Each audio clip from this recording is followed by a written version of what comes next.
Good morning. Last में આપણે MCQs પૂરા કર્યા, વ્યતિકરણને રિલેટેડ હતા એટલા। હવે આજનો જે મુદ્દો છે એ છે વિવર્તન, ડિફ્રેક્શન। તો વિવર્તન આપણી ટેક્સ્ટબુકમાં જે આપ્યું છે એમાં ફ્રેનલ વિવર્તન, ફ્રોનહોફર વિવર્તનનો આછો પાતળો ઉલ્લેખ થયો છે, પણ એને ડિટેલથી સમજવા પડે પછી આપણે એના એમસીક્યુ સારી રીતે સોલ્વ કરી શકીએ। છોકરાઓ, વિવર્તનના મુખ્ય બે પ્રકાર, એક ફ્રેનલ વિવર્તન, બીજું ફ્રોનહોફર વિવર્તન। બે સાયન્ટિસ્ટ છે। ફ્રેનલ વિવર્તન જે છે એ કેવી રીતે સમજી શકાય? જુઓ ધ્યાનથી। માની લો કે હું અહીંયા એક સ્લિટ લઉં છું, અમે એક અડચણ ઊભી કરી, આ એક સ્લિટ છે, બરાબર છે, આને આપણે અડચણ કહી દઈએ। વિવર્તન માટે અડચણ હોવી જરૂરી છે એ આપણે જાણીએ છીએ।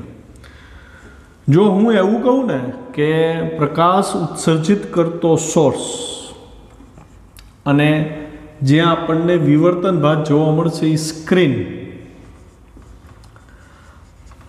અહીંયાથી આ અંતર અને અહીંયાથી આ અંતર જો બે ફાઇનાઇટ ડિસ્ટન્સ હોય, ફાઇનાઇટ એટલે કે માપી શકાય એવા ડિસ્ટન્સ હોય, મતલબ કે સોર્સ છે એ ઓબ્સ્ટેકલથી નજીક હોય, સ્ક્રીન છે એ પણ ઓબ્સ્ટેકલથી નજીક હોય, જો આવું થાય તો આવા વિવર્તનને ફ્રેનલ વિવર્તન કહેવાય। સમજ પડી? એટલે કે સોર્સ અને પડદો, ઉદ્ગમ અને સ્ક્રીન, પડદો બંને ઘણા બધા નજીક હશે, એવા કિસ્સામાં ફ્રેનલ વિવર્તન તમારે સમજવું પડે। બીજું છે ફ્રોનહોફર વિવર્તન। તો ફ્રોનહોફર વિવર્તન શું થયું? તો કે સોર્સ છે એ અનંત અંતરે, ઇન્ફાઇનાઇટ ડિસ્ટન્સ ઉપર, અને સ્ક્રીન જે છે એ પણ અનંત અંતરે હોય। તો આ જે કિસ્સો થયો, અથવા હું એવું કહી શકું કે સોર્સ અને સ્ક્રીન વચ્ચેનું ડિસ્ટન્સ ખૂબ મોટું છે, તો એવા કિસ્સામાં જે વિવર્તન આપણે સમજીએ છીએ એ છે ફ્રોનહોફર વિવર્તન। આપણે બે સાથે પનારો પડે છે। ફ્રોનહોફર વિવર્તનનું સરસ ઉદાહરણ આપું કે ફ્રોનહોફર વિવર્તનની જરૂર ક્યાં પડે? તો માની લો જ્યારે તમે અવકાશનું અવલોકન કરતા હો છો ત્યારે અવકાશમાંથી આવતા કોઈ પણ પદાર્થના પ્રકાશના કિરણો જાણે દૂરબીન છે, ટેલિસ્કોપના લેન્સમાં દાખલ થાય તો એ અનંત અંતરેથી આવ્યા, બરાબર છે। પછી બીજી બાજુ માની લો કે આપણી આંખ નથી કે બીજો લેન્સ નથી, કાંઈ હાજર નથી, તો લેન્સમાંથી આવશે ને માની લ્યો સ્ક્રીન છે એ અનંત અંતરે છે, તો હું એવું કહી શકું ને કે સ્ક્રીન અને ઓબ્જેક્ટ વચ્ચેનું જે ડિસ્ટન્સ છે ઇન્ફાઇનાઇટ છે। અથવા તો એમ કહી શકીએ કે માની લો કે આપણે આંખમાં એનું પ્રતિબિંબ મળે તો આપણી આંખ અને જે ઓબ્જેક્ટ જોઈ છે એ અંતર બહુ મોટું છે, એટલે ઓલમોસ્ટ ઇન્ફાઇનાઇટ છે, તો એવા કિસ્સામાં ફ્રોનહોફર વિવર્તનનો ઉલ્લેખ આવે। જ્યારે ફ્રેનલ વિવર્તનની વાત કરીએ તો આપણને ખબર છે ટેલિસ્કોપની અંદર 2-3 લેન્સનો ઉપયોગ થયેલો હોય છે, બાયપ્રિઝમનો યુઝ થયેલો હોય છે, તો એ ડિવાઇસ બધા બહુ નજીક ગોઠવેલા હોય। મતલબ એવા કિસ્સામાં જે ફ્રોનહોફર વિવર્તન પામીને પહેલાં લેન્સ વડે જે ઇમેજ મળી એ ઇમેજ બીજા લેન્સની બહુ નજીક હોય, તો એવામાં શું થયું? તો કે એમાં ડિસ્ટન્સ અને જે ફર્સ્ટ ઇમેજ મળી એ ફર્સ્ટ ઇમેજ અને જે સેકન્ડ લેન્સ હતો આઈપીસ એ બે નજીક થઈ ગયા। તો એવા કિસ્સામાં લેન્સ ઓબ્સ્ટેકલની જેમ બિહેવ કરે અને પ્રથમ પ્રતિબિંબ છે એ નજીક આવી ગયું, તો એવા કિસ્સામાં એ ફ્રેનલ વિવર્તન કરશે, અને એના માટે જ આપણે ફ્રેનલ અંતરને વ્યાખ્યાયિત કર્યું હતું। તો એનો મતલબ બે પ્રકારના વિવર્તન એકસાથે ત્યાં જોવા મળે છે। ફ્રોનહોફર વિવર્તન એ થાય છે, ફ્રેનલ વિવર્તન એ થાય છે। ફ્રેનલ વિવર્તન એટલે સ્ક્રીન અને સોર્સ નજીક હોય ઓબ્સ્ટેકલની। ફ્રોનહોફર વિવર્તન એટલે સોર્સ દૂર છે, સ્ક્રીન દૂર છે। ખ્યાલ આવી ગયો? તો આપણે વધારે પડતો ઉપયોગ ફ્રોનહોફર વિવર્તનનો કરવાનો છે, તો હું ફ્રોનહોફરને તમને ડિટેલથી સમજાવીશ। બીજું, ટેક્સ્ટબુકની અંદર જે આપણે મેળવ્યું હતું ને કે મધ્યસ્થ અધિકતમ, પ્રથમ અધિકતમ, દ્વિતીય અધિકતમ, તૃતીય અધિકતમ, એવી જ રીતે પ્રથમ ન્યૂનતમ, દ્વિતીય ન્યૂનતમ, તો એ જે વસ્તુ આપણે શીખાતા એ ખરેખર ફ્રોનહોફર વિવર્તન માટેની શરતો શીખ્યા છીએ, તો આપણે એને રિવાઇઝ કરશું। ચલો અહીંયા ધ્યાન। ફરીથી બીજી એક વસ્તુ કે ક્વેશ્ચન બેંકની થિયરી સાથે મેં થોડાક ચેન્જીસ આમાં કર્યા છે, એઝ આપણી એનસીઈઆરટી ટેક્સ્ટબુકમાં એ ચેન્જીસ મતલબ તમને કન્ફ્યુઝ કરશે કે ભાઈ ક્વેશ્ચન બેંકને ફોલો કરવી કે ટેક્સ્ટબુકને, એટલે ફેરબુકમાં લખતા હો તમે તો એ આ લખજો, ક્વેશ્ચન બેંકમાંથી કોપી પેસ્ટ નથી કરવાની, બરાબર। ચલો, વિવર્તન ચલે છે લેમ્બડા બાય ડી, આ ક્વેશ્ચન બેંકમાં લખ્યું હતું ડી, પણ ડી એટલે આપણા માટે બીજું કાંઈ નહીં, એ જ છે. તો કે આપણે આવું કીધું હતું વિવર્તન ચલે છે λ/a. એ શું છે? તો આ જે સ્લિટ છે અહીંથી આ જે અંતર છે, આ અંતર, આને એ કહેવાય અથવા ડી કહેવાય. પણ ધીમે ધીમે સૂત્રની સરળતા માટે તમને પોતાને એ લેવાને બદલે સ્મોલ ડી લેવાનું બંધ થશે. ખ્યાલ આવે?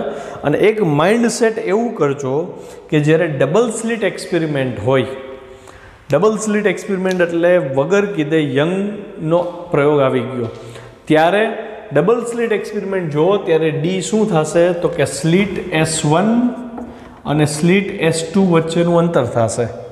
અને સિંગલ સ્લિટ એક્સપેરિમેન્ટ હોય ત્યારે ડી શું લેશો તમે? તો કે સ્લિટની પહોળાઈ લેવાશે. બે કેસમાં ડી સિમ્બોલ એટલે આપું છું કારણ કે સૂત્રો અલગ અલગ પાકા કરવાના, એને બદલે જે વ્યતિકરણમાં સૂત્ર પાકા કર્યા ને એ જ સૂત્રોનો અહીંયા પાછો ઉપયોગ થઈ જશે. તમારે જાજુ યાદ ન રાખવું, ઇઝી થઈ જશે જો ડી રાખશો તો. બાકી એ રાખો તો આપણને કંઈ વાંધો નથી. ચલો, પ્રકાર કેટલા? તો કે ફ્રેનેલ વિવર્તન, ફ્રોનહોફર વિવર્તન. બે મેં સમજાવ્યા. ફ્રેનેલમાં અહીં કાઉન્સમાં લખી નખાય પરિમિત અંતર માટે અને અહીંયા અનંત અંતર માટે, એટલે તમને યાદ રહી જાય. ચલો, એક સ્લિટથી થતા ફ્રોનહોફર વિવર્તનના કિસ્સા જો વન સ્લિટ એક્સપેરિમેન્ટ આવ્યો ને, તો એમાં પહેલો કિસ્સો છે મધ્યસ્થ અધિકતમનો. મધ્યસ્થ અધિકતમ યાદ કરાવું તમને આખી સ્ક્રીન અને આખો પ્રયોગ. આ અહીંયા આપણે એક ઓબ્સ્ટેકલ લીધી હતી, બરાબર, અને અહીંયા સ્ક્રીન છે, માની લ્યો કે આ સ્ક્રીન છે.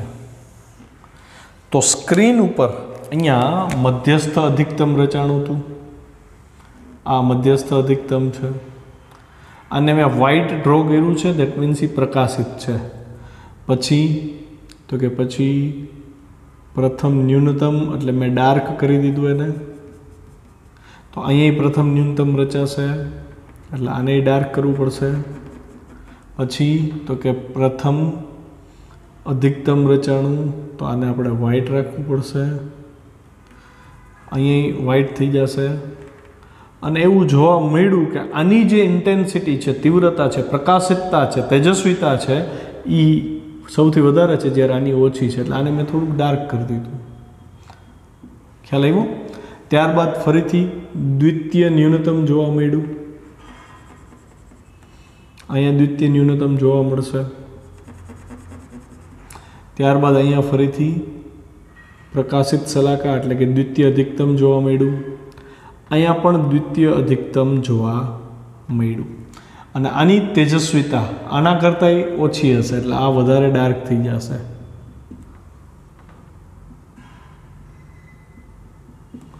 ખ્યાલ આવી ગયો ને?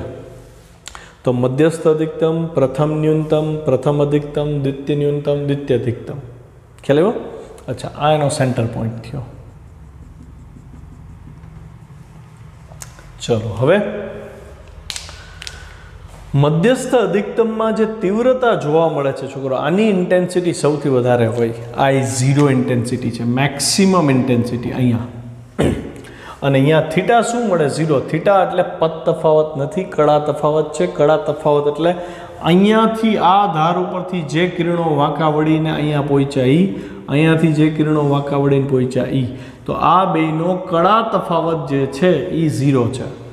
સમજો પડી? બધા સમાન કળામાં અહીંયા પહોંચે છે એટલે આ સમાન કંપો વિસ્તાર ધરાવતું હશે એટલે એનો એમ્પ્લિટ્યૂડ મેક્સિમમ થશે, એટલે એની ઇન્ટેન્સિટી પણ મેક્સિમમ થશે. હવે ન્યૂનતમની વાત આવે. એનમાં ન્યૂનતમની શરત આપણે એવું જોયું હતું ટેક્સ્ટબુકમાં કે વ્યતિકરણમાં જે પ્રકાશિત શલાકાની શરત હતી એ જ શરત અહીંયા ન્યૂનતમની થઈ જાય છે, બરાબર. અને એની સાબિતી આપણે ટેક્સ્ટબુકમાં જોઈ હતી એટલે હું એમાં ઊંડો ઉતરતો નથી, પણ એ જોઈ લેજો.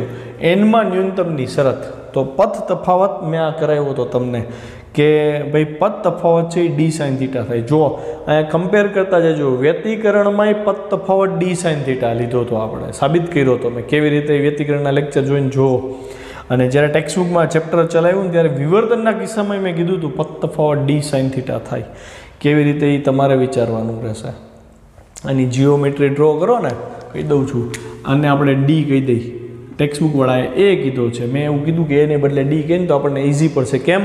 તો કે વ્યતિકરણમાં ડી સાઇન થીટા કીધો, વિવર્તનમાં ડી સાઇન થીટા જ કીધો, એટલે આપણે બહુ યાદ ન રાખવું પડે. નહીંતર ટેક્સ્ટ બુકવાળા અહીંયા એ સાઇન થીટા લીધો હતો કે એ સાઇન થીટા બરાબર પદ તફાવત.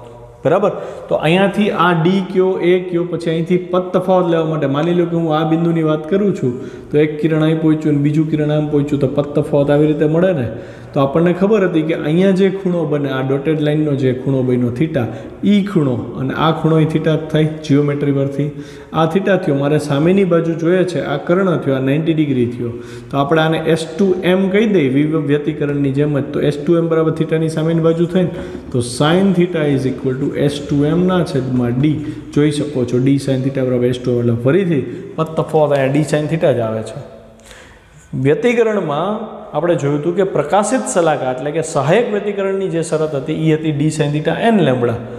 જ્યારે વિવર્તનમાં એનાથી ઊંધું થઈ જાય છે અને એ કિરણો મેં સમજાવ્યા હતા કે અહીંથી એક કિરણ, અહીંથી બીજું કિરણ, અહીંથી ત્રીજું કિરણ જે નીકળતા હતા એ ક્રમશઃ એક એક કિરણ એની નીચેના કિરણની અસરને નાબૂદ કરતું જતું હતું. એટલે છેલ્લા અહીંયા ઇન્ટેન્સિટી ઓલમોસ્ટ 0 મળે. એટલે આપણે ડી સાઇન થીટા એન બરાબર એન લેમ્બડા લીધું હતું. બીજી વસ્તુ, આ સૂત્ર એવું દર્શાવે છે કે ડાર્ક ફ્રિંજ મળે છે. પ્રથમ ન્યૂનતમ જેને આપણે નામ આપ્યું હતું, આપણે વ્યતિકરણમાં બે કિસ્સામાં, મતલબ સહાયક વ્યતિકરણમાં, વિનાશક વ્યતિકરણમાં બેયમાં એન બરાબર લીધું હતું 0, 1, 2, 3. ઓકે, હવે વિવર્તનમાં સમજો ટ્રીક આ જ છે, એન બરાબર 1 થી જ સ્ટાર્ટ કરવું. વિવર્તનમાં 1 થી સ્ટાર્ટ કરવું, વ્યતિકરણમાં 0 થી સ્ટાર્ટ કરવું. તો અહીંયા જો હું એન બરાબર 1 લઉં તો ડી સાઇન થીટા 1 બરાબર લેમ્બડા, એટલે મને પ્રથમ ન્યૂનતમ મળે. તો અહીંયા મને મળ્યું પ્રથમ ન્યૂનતમ એન બરાબર 1. જો હું અહીંયા એન બરાબર 2 લઉં તો મને દ્વિતીય ન્યૂનતમ મળે. ખ્યાલ આવે છે ને છોકરાઓ? તો આ સૂત્ર થયું ન્યૂનતમ માટેનું. અચ્છા, સાઇન થીટા એનને હું કરતા બનાવી લઉં તો સાઇન થીટા એન બરાબર ડી આ બાજુ છેદમાં આવ્યો એટલે એન લેમ્બડા બાય ડી થાય. આ જો ઘટના આપણે વ્યતિકરણમાં મેળવી હતી. અચ્છા, ટેક્સ્ટ બુકવાળાએ છે ને આવું દીધું, સાઇન થીટા એન બરાબર એન લેમ્બડા બાય એ. હવે જો આ સૂત્ર ફરી ગયું વ્યતિકરણ કરતાં, તો વ્યતિકરણમાં જે સૂત્ર ભણ્યા હતા એ જ સૂત્ર હું અહીંયા લઈ શકું ને, ડી કહી દઉં તો. એટલે તમારે માઇન્ડસેટ એવું રાખવાનું કે અલગ અલગ સૂત્ર યાદ રાખવા કે એક જ સૂત્ર યાદ રાખવું. વ્યતિકરણ હોય તો બે સ્લિટ વચ્ચેનું અંતર ડી લેવું, વિવર્તન હોય તો એક સ્લિટની પહોળાઈ ડી લેવી, એટલે તમને સૂત્રમાં ગોટા ન થાય. તો સાઇન થીટા એન બરાબર એન લેમ્બડા બાય ડી હું આ યાદ રાખવાનું પસંદ કરું છું. પછી તમને આ ફાવે તો તમે એ લઈ શકો છો. ઓકે, અચ્છા, જો થીટા એન સૂક્ષ્મ હોય છોકરાઓ તો થીટા એન બરાબર સીધું હું લખી શકું ને એન લેમ્બડા બાય એ. આ ટેક્સ્ટ બુકમાં આપ્યું છે એન લેમ્બડા બાય એ, એટલે એનમું અધિકતમ એનો કડા તફાવત થાય. હું આના બરાબર યાદ રાખવાનું કહીશ એન લેમ્બડા બાય ડી. શું કામ નહીં, હમણાં સમજાઈ જશે. અચ્છા, આ વળી હું એવું કહી શકું ટેન થીટા એન બરાબર એક્સએનના છેદમાં ડી. માની લો કે મારે અહીંથી રેડ પેનનો ઉપયોગ કરીએ. માની લો કે મારે અહીંયાથી આ અંતર જોઈ છે, પહેલાં ન્યૂનતમનું અંતર જોઈ છે, તો આ અંતરનું એક્સએન કહી દઉં છોકરાઓ, આ એક્સએન છે. ઓકે, તો હું આને એક્સએનને કહી દઉં તો અહીંથી આ ખૂણો જે બનશે, આ ખૂણો એ થીટા એન થાય. હા કે ના? તો આ અંતર ડી છે, સ્લિટથી પડદાનું અંતર કેપિટલ ડી છે, આ એક્સએન છે આવડું આ અંતર, અને આ કર્ણ થયો ને, તો હું એવું કહી શકું ટેન થીટા એન બરાબર શું થાય જોવો જોઈએ અહીંયા. ટેન થીટા એન એટલે સામેની બાજુ શું છે, એક્સએન છેદમાં ડી. એટલે મેં જો અહીંયા લખ્યું ટેન થીટા એન બરાબર એક્સએન છેદમાં ડી. પણ આપણે વાત થઈ ને થીટા એન સૂક્ષ્મ હોય તો શું થાય, તો કે સાઇન થીટા એન ને ટેન થીટા એન સરખા થાય, થીટા એન જેટલા. એટલે મેં થીટા એનની બદલે શું લખી નાખ્યું, ટેન થીટા એનની બદલે સીધું થીટા એન બરાબર એક્સએન બાય ડી થયું. હા કે ના? તો એક્સએન બાય ડી લખી નાખ્યું. હવે જોજો ધ્યાનથી, આ થીટા એન બેને સરખાવી શકાય. તો મને મળ્યું એન લેમ્બડા બાય ડી, એની બદલે મેં ડી જ લીધો. એન લેમ્બડા બાય ડી બરાબર એક્સએન બાય ડી. તો હું એક્સએનને કરતાં બનાવી લઉં છું. તો એક્સએન બરાબર શું મળ્યું, n lambda d by d. આ સૂત્ર જાણીતું છે. કયું છે? તો કે વ્યતિકરણમાં એનમી પ્રકાશિત સલાકાનું જે સૂત્ર હતું એ આ સૂત્ર છે. ખ્યાલ આવ્યો? વ્યતિકરણમાં એનમી પ્રકાશિત સલાકાનું મધ્યસ્થ બિંદુથી અંતર જે શોધવાનું સૂત્ર હતું એ જ સૂત્ર આપણે વિવર્તનમાં લઈ આવી દીધું. તમે એ મૂકીને કરો તો આને લખી શકો આવી રીતે, એન લેમ્બડા ડીના છેદમાં એ, આમ યાદ રાખી શકો. આવું ટેક્સ્ટ બુકમાં આપ્યું નથી, પણ MCQsમાં ગુજકેટમાં બોર્ડમાં એનમાં ન્યૂનતમનું અંતર પૂછે છે, તો એ તમને આવડતું હોવું જોઈએ. સૂત્ર એ જ છે, પણ ન્યૂનતમ કહે તો વિનાશક વ્યતિકરણવાળી જે શરત હતી એ નહીં, પણ સહાયક વ્યતિકરણવાળી જે શરત હતી એન લેમડાવાળી, ક્યાં ગયું આવી રહ્યું, આ શરત ઉપરથી આ સૂત્ર બન્યું, યાદ રાખવું તમારે. ન્યૂનતમ માટે n lambda capital D by small d. ખ્યાલ આવ્યો? ઓકે. બીજી વસ્તુ અહીંયા મેં એફ કર્યો છે, જો ડીને બદલે મેં એફ કર્યો છે. હવે એ શું કામ ને એના માટે ડાયાગ્રામથી સમજવું પડે તમારે. ઓકે. ફ્રોનહોફર વિવર્તનમાં હું તમને લઈ જાઉં. ફ્રોનહોફર વિવર્તનનો કિસ્સો આપણે સોલ્વ કરી છીએ એટલા માટે.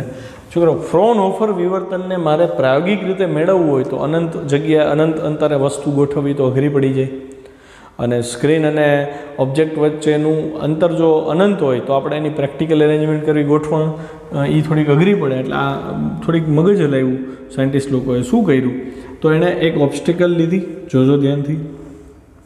આ ઓબ્સ્ટેકલ છે અને સોર્સ નજીક જ રાખ્યો.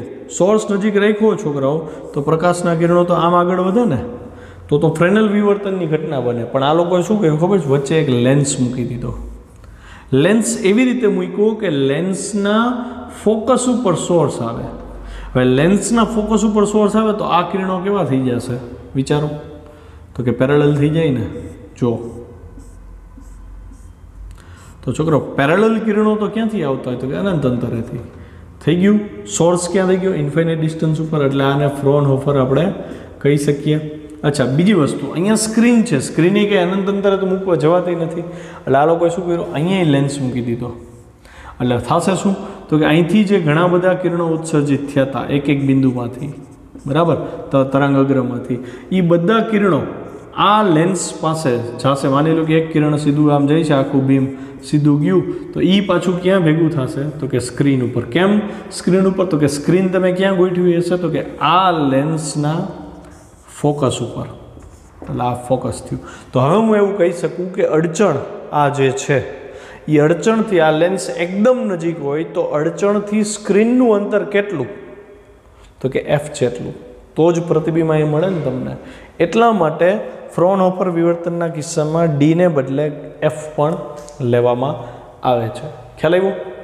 અચ્છા, આ જે મુદ્દો છે આપણા સિલેબસમાં છે નહીં, પણ આના 2-3 MCQ પૂછાણા છે. ઓલ્ડ સિલેબસમાં આના MCQ પૂછાણા છે, નવા સિલેબસમાં આના MCQ આવ્યા નથી. પણ આપણે રિસ્ક નહીં લેતા, આને આપણે કરી લેશી. ઓકે. અને યાદ રાખી લેજો, બહુ ઝાઝુ ડીપમાં નહીં ઉતરીએ. તીવ્રતા I બરાબર 0. કેમ? તો કે આપણને ખબર ન્યૂનતમ પાસે તીવ્રતા 0 થાય. એટલે અહીં ન્યૂનતમની જ વાત હાલતી હતી, બરાબર. તો ન્યૂનતમ પાસે તીવ્રતા 0 થાય. હવે આપણે ટેકનિકલી જાણીએ છીએ કે ભાઈ આપણું માઇન્ડસેટ છે કે ભાઈ ન્યૂનતમ હોય તો તીવ્રતા ઓછી હોય અથવા 0 હોય. પણ સૂત્ર પ્રમાણે સાબિત કરવું હોય તો મેથેમેટિક્સથી, તો એનું સૂત્ર છે I બરાબર I0 into bracket sine alpha by alpha whole square. Old સિલેબસનું ફોર્મ્યુલા છે અને એમાં એ લોકોએ યાદ રાખવામાં જ આપ્યું હતું. અને એની એક્સ્ટ્રા મતલબ જે ઉત્સુક વિદ્યાર્થીઓ એના માટે એની સાબિતી આપી હતી, પણ માત્ર જાણકારી માટે આપી હતી. એટલે આપણે આની સાબિતીમાં નથી પડવું, ખાલી આટલું યાદ રાખી લ્યો, I બરાબર I0 sine alpha by alpha whole square. તો આપણને અંદર આલ્ફા શું છે? તો એ સાબિતી પાછી યાદ રાખવાની જ કીધી હતી ઓલ્ડ સિલેબસમાં. આલ્ફા બરાબર pi d sine theta by lambda. આમાં બહુ ઊંડું નથી ઉતરવું, આપણે આ જ યાદ રાખીએ. I બરાબર I0 sine alpha by alpha whole square. હવે I0 ક્યારે થાય? તો કે સાઇન 0 થાય ત્યારે. સાઇન 0 ક્યારે થાય? તો કે આલ્ફાની કિંમત પાઈના ગુણાંકમાં હોય ને, પૂર્ણ ગુણાંકમાં. તો એટલે મેં જો ન્યૂનતમ માટે આલ્ફા લખ્યો n પાઈ, હું આલ્ફાની વેલ્યુ n પાઈ મૂકું એટલે સાઇન n પાઈની વેલ્યુ શું થઈ જાય? 0. એટલે તીવ્રતા થઈ ગઈ 0. આ તો ખાલી માહિતી માટે કરાવી દઉં છું. એકાદો MCQ આવો આપણી ક્વેશ્ચન બેંકમાં કદાચ આવે તો તમને એમ ન થાય કે આવું કાંઈ તો આપણે ભણ્યા નથી. રેડી? તો અહીંયા વાત પૂરી થઈ ન્યૂનતમની. હવે જે ચર્ચા આવે છે એ છે એનમાં અધિકતમની ચર્ચા. તો ફરીથી હું પદ તફાવત જ લઈશ. અને હવે તો માઇન્ડ સેટ થઈ ગયું તમારે કે જ્યારે પણ વ્યક્તિકરણ હોય કે વિવર્તન હોય, એક સૂત્ર તો કોમન થઈ ગયું બેયનું, પદ તફાવતનું. ક્યુ? તો કે ડી સાઇન થીટા તો આવશે જ, પદ તફાવત. બરાબર, એક ક્લિયર. બીજી વસ્તુ શું ક્લિયર થઈ? તો કે જો હું વ્યતિકરણની વાત કરું અને સહાયક વ્યતિકરણની વાત કરું તો ડી સાઇન થીટા બરાબર n લેમડા લેવાનું. અને વિવર્તનમાં જો હું ન્યૂનતમની વાત કરું તો એમાંય ડી સાઇન થીટા બરાબર એન લેમડા લેવાનું. બીજી વસ્તુ વ્યતિકરણમાં જો હું વિનાશક વ્યતિકરણની વાત કરું તો ડી સાઇન થીટા બરાબર બ્રેકેટમાં n+1/2 ઇન્ટુ લેમડા લેવાનું. અને જો હું વિવર્તનમાં અધિકતમની ચર્ચા કરું, અધિકતમ એટલે પ્રકાશિત શલાકા જે છે એની ચર્ચા કરું, તો એમાં ડી સાઇન થીટા બરાબર n+1/2 ઇન્ટુ લેમડા લેવાનું. આટલું ક્લિયર થયું? તો જો અહીંયા એ જ વસ્તુ nમું અધિકતમ, તો કે પદ તફાવત, ફરીથી D sine theta n+1/2 lambda. આ શરત વિનાશક વ્યતિકરણની હતી. વ્યતિકરણના કિસ્સામાં અહીંયા તીવ્રતા 0 કરતું હતું, અહીંયા આ જ શરત કંઈક તીવ્રતા આપશે. બરાબર? અને બીજું n બરાબર જો 1 2 3 છે. વ્યતિકરણમાં 0 1 2 3 હતા, અહીંયા 1 2 3 છે. મતલબ પહેલું અધિકતમ તમને જે મળે, એક મળશે ડાયરેક્ટ મધ્યસ્થ અધિકતમ, પછી તમને જે મળે છે આ છે આવડું, આ પ્રથમ અધિકતમ. તો પ્રથમ અધિકતમ તમને જે મળે છે એ સીધું પદ તફાવત અહીંયા 1 મૂકો, n બરાબર 1, 1+1/2 લેમડા એટલે 3/2 લેમડા, 3 લેમડા/2 એ મળ્યું સીધું પ્રથમ અધિકતમ. તો એવો પ્રશ્ન થતો છોકરાઓ કે જે વિનાશક વ્યતિકરણ છે એમાં પ્રથમ વિનાશક વ્યતિકરણની વાત કરીએ, પ્રથમ અપ્રકાશિત શલાકાની વાત કરીએ તો n બરાબર 0 લેવા પડતા, એક ઓછો n લેવો પડતો. વિવર્તનમાં એ ફાયદો છે, બે કિસ્સામાં n જેટલામી પ્રકાશિત શલાકા હોય, જેટલામું અધિકતમ હોય અથવા જેટલામું ન્યૂનતમ હોય એટલો જ n લેવાનો થશે. ઓકે, તો યાદ રાખવા જેવું એક વિનાશક વ્યતિકરણ જ છે કે જેટલામી અપ્રકાશિત શલાકા હોય એનાથી એક ઓછો n લેવાનો. ઓકે, જો sine theta D sine theta n બરાબર n+1/2 લેમડા, એમાં સાઇન થીટા એને કરતાં બનાવી લઈ તો n+1/2 લેમડા એમને ડી છેદમાં આવે. ટેક્સ્ટબુકમાં ડીને બદલે એ કર્યો છે, તો હવે તો ખબર પડે ને હું ડી શું કામ કરાવું છું, કેમ કે બધા સૂત્રો મેચ થતા આવે. જો થીટા n સૂક્ષ્મ હોય તો થીટા n બરાબર n+1/2 લેમડા/a થાય. આના બરાબર હું અહીંયા આવું લખવાનું પસંદ કરી શકું ને, n+1/2 લેમડા/d. એક સ્લિટના પ્રયોગમાં ડી એટલે સ્લિટની પહોળાઈ, બે સ્લિટના પ્રયોગમાં ડી એટલે બે સ્લિટ વચ્ચેનું અંતર. અચ્છા, વળી tan થીટા n બરાબર, ફરીથી અહીંયા tan થીટા n બરાબર માની લો કે આ અંતર xn છે, પ્રથમ અધિકતમનું અંતર xn છે, તો xn ના છેદમાં d એટલે એનો ખૂણો થીટા n કહી દઈએ આપણે. તો tan થીટા n બરાબર xn/d થાય. ફરીથી મેથડથી આવ્યા આપણે આગળ, પણ થીટા તો સૂક્ષ્મ છે એટલે થીટા n બરાબર xn/d. તો ફરીથી હું આ બેને મેચ કરી દઉં તો હવે xn/d બરાબર n+1/2 લેમડા/d થાય. બેને મેચ કરી દીધા, xn ને કરતા બનાવ્યો. જો xn બરાબર n+1/2 લેમડા કેપિટલ d/d. તો આ થયું એનમાં અધિકતમનું મધ્યસ્થ અધિકતમથી અંતર. તમને પરીક્ષામાં ચોથું અધિકતમ મુખ્ય કેન્દ્રથી કેટલું દૂર છે એ અંતર પૂછે તો આ સૂત્ર આવે. અધિકતમ માટે n+1/2 લેમડા d/d તો વ્યતિકરણમાં આવતું હતું, અને ન્યૂનતમ કહે તો n લેમડા d/d આવશે. ખ્યાલ આવી ગયો? અને ફરીથી અહીંયા તીવ્રતાની ચર્ચા આવે. તો આપણે એવું જોયું હતું, જ્યારે મેં ભણાવ્યું ત્યારે કીધું હતું કે જેમ જેમ અધિકતમનો ક્રમ વધતો જાય ને છોકરાઓ, એમ એની તીવ્રતા ઘટતી જાય. આવું આપણે યાદ રાખી લીધું હતું, અને ઓલ્ડ સિલેબસમાં એની સાબિતી આપી હતી, અને એની સાબિતી માટે આ જ સૂત્રનો ઉલ્લેખ કર્યો હતો કે ભાઈ તીવ્રતા શું કામ ઘટતી જાય. અને પ્રાયોગિક રીતે તો મેં શીખવાડ્યું હતું કે વિનાશ પામતા જે કિરણોનો વિભાગ હતો એ ધીમે ધીમે વધતો જશે, અને પહોંચતા સામેની સ્ક્રીન ઉપર પહોંચી અને વિનાશ ન પામે એવા કિરણોનો જથ્થો ઘટતો જશે, એટલે તીવ્રતા સતત ઘટતી જશે. પણ તીવ્રતાના સૂત્ર ઉપરથી તમે જુઓ તો તીવ્રતાનું સૂત્ર હતું I બરાબર I0 into bracket sine α/α whole square છે. હવે I0 નથી થવા દેવાનું, સાઇનની વેલ્યુ તમારે મહત્તમ લેવાની છે તો જ તમને તીવ્રતા મળે ને. તો હું આલ્ફાની કિંમત શું લઉં, તો કે આલ્ફાની કિંમત લઈ આપણે n+1/2 અને અહીં લેમડાની પાય આવશે. ઓકે, તો હું n બરાબર 1 મૂકું છોકરાઓ, તો અહીં 3π/2 આવે. તો સાઇન 3π/2 એટલે 1 થઈ ગયું, અને છેદમાં આવ્યો 3π/2 એટલે તમે જુઓ 3π/2 નો સ્ક્વેર કરો, મતલબ છેદ મોટો થયો ને, છેદ મોટો થયો એટલે I0 ભાગ્યા છેદ કરો એટલે પરિણામી ઇન્ટેન્સિટી ઘટી. I0 મધ્યસ્થ અધિકતમની તીવ્રતા હતી. હવે અહીંયા છેદમાં 3π/2 નો સ્ક્વેર આવ્યો એટલે તીવ્રતા ઘટી. એટલે પ્રથમ અધિકતમ જો મેં દોર્યું થોડુંક આછું દોર્યું છે, પછી તો કે n બરાબર 2 મૂકો તો અહીંયા 5π/2 આવે એટલે વળી છેદ વધારે મોટો થયો. છેદ વધારે મોટો થયો એટલે ઇન્ટેન્સિટી વળી ડાઉન થઈ એટલે દ્વિતીય અધિકતમ વધારે ડાર્ક થયું. એમ જેમ જેમ ઉપર જતા જશો જેમ જેમ અધિકતમનો ક્રમ વધતો જશે એમ આલ્ફાની કિંમત અહીંથી વધતી જશે. આલ્ફા વધતો જાય છેદ મોટો થતો જશે એટલે ઇન્ટેન્સિટી ડાઉન થતી જશે. કોન્સેપ્ટ ક્લિયર થયો? હવે આગળ ઓકે. તો હવે મુદ્દા નંબર 4 બરાબર છે. જો એમાં ફ્રેનેલ અંતર છે. ફ્રેનેલ અંતર આપણે જોયું છે a²/λ. ક્વેશ્ચન બેંક વાળા d²/λ આપ્યો છે. ડી એટલે બીજું કાંઈ નહીં, સ્લીટની પહોળાઈ છે.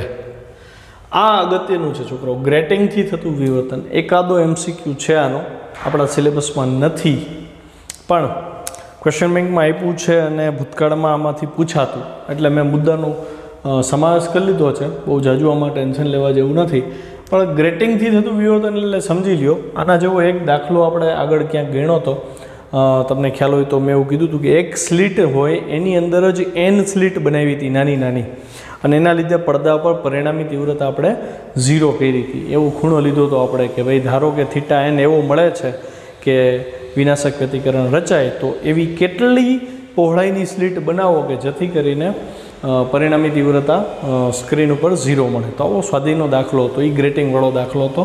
વગર કીધે ગ્રેટિંગ એવી રીતે આપ્યું હતું. જો ગ્રેટિંગ સમજી લ્યો, એક હું પૃષ્ઠ લઉં છું, એમાં આપણને ખબર છે કે વિવર્તનના કિસ્સામાં આપણે એક સ્લીટ લેતા હોય છે, એક અડચણ ધ્યાનમાં લઈ છીએ. પણ જ્યારે ગ્રેટિંગની વાત આવે ને ત્યારે શું થાય ખબર છે, ચોક્કસ અંતરે તમે ઘણી બધી સ્લીટ લઈ લ્યો છો. સમજો પડી?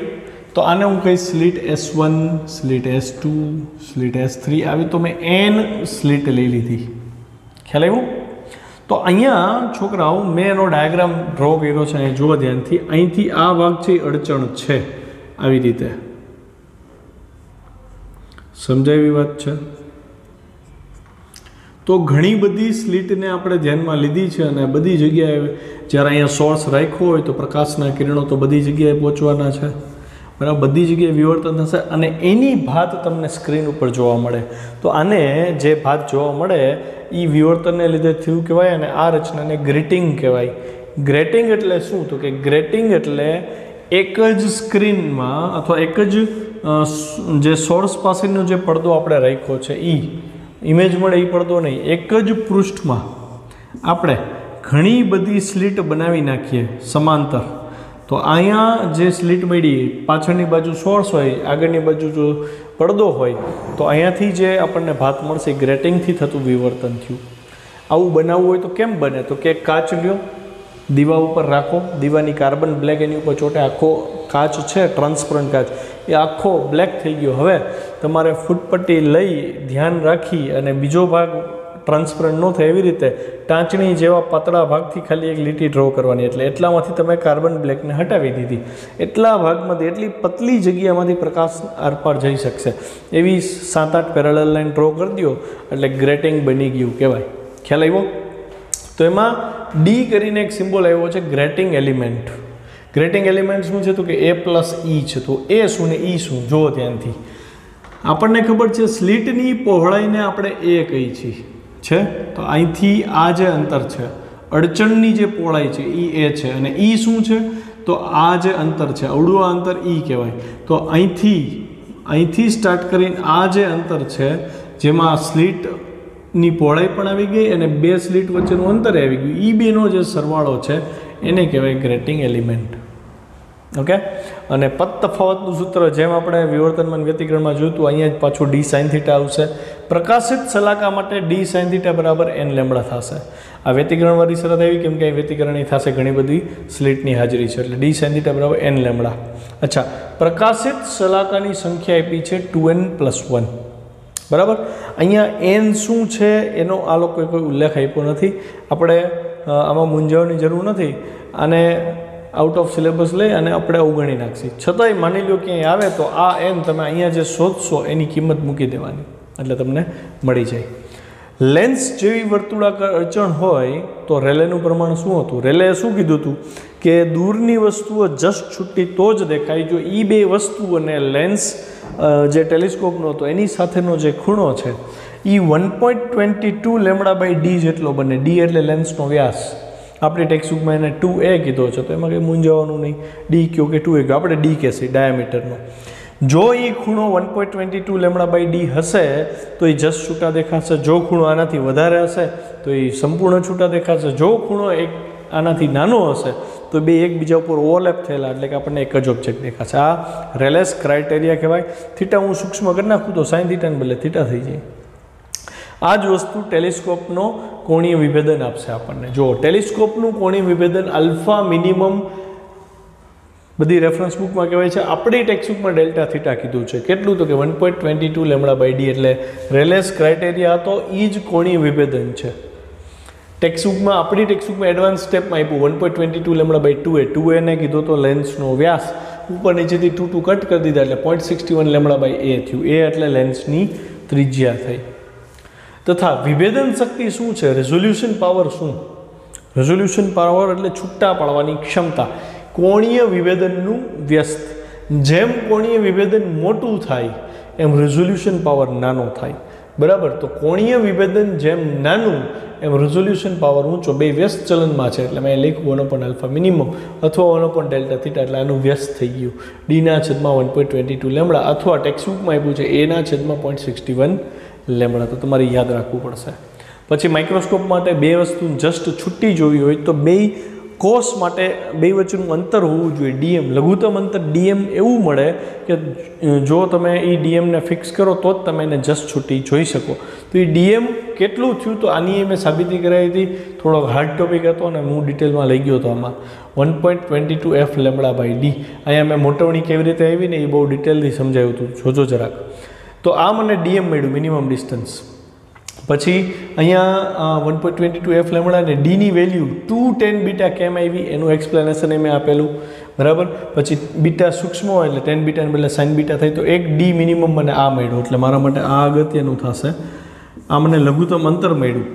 અને આપણને ખબર છે જેમ અંતર ઓછું અને જો તમે એને છૂટા જોઈ શકતા હો તો એ માઇક્રોસ્કોપ પાવરફુલ કહેવાય, એટલે કે એનું રિઝોલ્યુશન પાવર બહુ ઊંચો કહેવાય. એટલે ડીએમ ઘટે તો રિઝોલ્યુશન પાવર વધે. એનો મતલબ રિઝોલ્યુશન પાવર આનો વ્યસ્ત થાય. અચ્છા, હજી આનો જો સુધારો કરવો હોય તો વસ્તુ અને ઓબ્જેક્ટ વચ્ચે, એટલે કે લેન્સ અને જેને તમે જુઓ છો એની વચ્ચે તમે મોટો વક્રી ભવનાંક ધરાવતું માધ્યમ મૂકી દો, તેલ મૂકી દો, ગ્લિસરીન મૂકી દો, તો એવું કંઈ માધ્યમ મૂકી દો તો ડીએમમાં હજી ઘટાડો થાય, કેમ કે એન વડે એ ડિવાઈડ થશે. ઓકે, તો આ આભાસી પ્રતિબિંબ એનમાં ભાગનું અંતર ઘટાડી દેશે, એટલે 1.22 f lambda by 2n sine beta થયું. ખ્યાલ આવ્યો? અચ્છા, માઇક્રોસ્કોપની વિભેદન શક્તિ એટલે ડીએમનું વ્યસ્ત થાય. જો ઓઇલની હાજરી ન હોય તો આનું વ્યસ્ત મેં લખ્યું છે 2 sine beta by 1.22 f lambda, અથવા આનું વ્યસ્ત લખ્યું છે. અને જો ઓઇલની હાજરી હોય તો મેં આ સૂત્રનું વ્યસ્ત કરી નાખ્યું છે, 1/dm કર્યું. જો 2n sine beta divide by 1.22 f lambda, અને રેઝોલ્યુશન પાવર ચલે છે 1 લેમડા. બીજું મહત્ત્વની વસ્તુ, આ વર્ષની મતલબ ગયા વર્ષની ગુજકેટની પરીક્ષામાં આ ક્વેશ્ચન પૂછાણો હતો. 4 ઓપ્શન આપ્યા હતા અને 4 ઓપ્શન ખોટા હતા. તો મતલબ ધ્યાન રાખજો, અગત્યનો મુદ્દો છે. બરાબર? અચ્છા, હવે બીજું આગળ તમે જુઓ ને તો ક્વેશ્ચન બેંકમાં એક આપ્યું છે માલસનો નિયમ, તો એ ઇઝી છે, I બરાબર I0 cos સ્ક્વેર થીટા, તો એ નથી કરાવતો. પછી છે બ્રુસ્ટરનો નિયમ, તો બ્રુસ્ટરનો નિયમ એ આપણને ખબર છે, ઇઝી છે. તલ ધ્રુવીભૂત પ્રકાશ મેળવવાની રીત આપી છે કે તલ ધ્રુવીભૂત પ્રકાશ કઈ રીતે મળે. એક તો પોલરોઇડથી મેળવતા આપણે, ટુર્મલિન પ્લેટથી. બીજું પરાવર્તનથી, એટલે કે બુસ્ટરના નિયમથી ધ્રુવીભવન કરાવતા. ત્રીજો કિસ્સો છે ને ડબલ રિફ્રેક્શન. ડબલ રિફ્રેક્શનવાળો મુદ્દો ઓલ્ડ સિલેબસમાં હતો, આપણામાં નથી. નિકોલ પ્રિઝમ કરીને એક રચના આવે આ ટાઈપની, 2 પ્રિઝમ લીધેલા હોય, એમાંથી એકવાર પ્રકાશનું કિરણ દાખલ થાય, એનું થોડુંક વક્રીભવન થાય, થોડુંક ટ્રાન્સમિટ થઈ જાય, વળી અહીંયા થોડુંક વક્રીભવન થાય અને બહાર નીકળે અને અહીંથી બહાર નીકળે. તો આમાંથી એક તલ ધ્રુવીભૂત હોય અને એક મિક્સ હોય. મતલબ તમારા સિલેબસમાં નથી, પણ નિકોલ પ્રિઝમ ગૂગલ ઉપર ટ્રાય કરજો તો ડાયાગ્રામ ને બધું આવી જશે. અને આખી આની એક 3 માર્કની થિયરી હતી ઓલ્ડ સિલેબસમાં. નિકોલ પ્રિઝમ આપણે માહિતી માટે યાદ રાખીએ કે એ તલ ધ્રુવીભવન માટે જરૂરી છે. અને છેલ્લે છે પ્રકીર્ણન દ્વારા. તો પ્રકીર્ણન દ્વારા તલ ધ્રુવીભૂત કેમ થાય? તો આપણે એ જોયું હતું, આકાશ બ્લુ રંગનું દેખાય, બરાબર છે, તો બ્લુ રંગનું શોષણ થઈ જતું હતું, અને આપણા આંખ સુધી રેડ રંગ રાતો રંગ પહોંચતો હતો સાંજના સમયે, એટલે આપણને આકાશ બ્લુ દેખાય ઉપર અને સૂર્યની આજુબાજુવાળો ભાગ રાતા રંગનો દેખાય. તો એમાં પણ ધ્રુવીભવન થતું હતું. જ્યારે એ કોન્સેપ્ટ મેં ક્લિયર કર્યો હતો ત્યારે એવું કીધું હતું કે પ્રકાશના કણોનું જે માધ્યમના કણો જે છે પ્રકાશનું શોષણ કરે, એ શોષણ કર્યા બાદ જે એનું ઉત્સર્જન જે કરે છે એમાં ચોક્કસ દિશામાં તલ ધ્રુવીભૂત પ્રકાશ બહાર નીકળતો હોય છે. ઓકે, તો આ 4 મેથડથી તલ ધ્રુવીભૂત પ્રકાશ તમે મેળવી શકો છો. હવે 53થી 65 MCQs છે. તો અત્યારે તો પહેલાં તો આ થિયરી તૈયાર કરજો, MCQs એડવાન્સમાં સ્ટાર્ટ કરજો તો વેરી ગુડ. નેક્સ્ટ લેક્ચરમાં હું તમને એ MCQsમાંથી હાર્ડ છે એવા બધા કરાવી દઈશ. ઇઝી છે એ તમને હોમવર્કમાં આપવાનો છું. છતાં એ પહેલાં કાંઈ ડાઉટ હોય તો મને વોટ્સએપ કરો.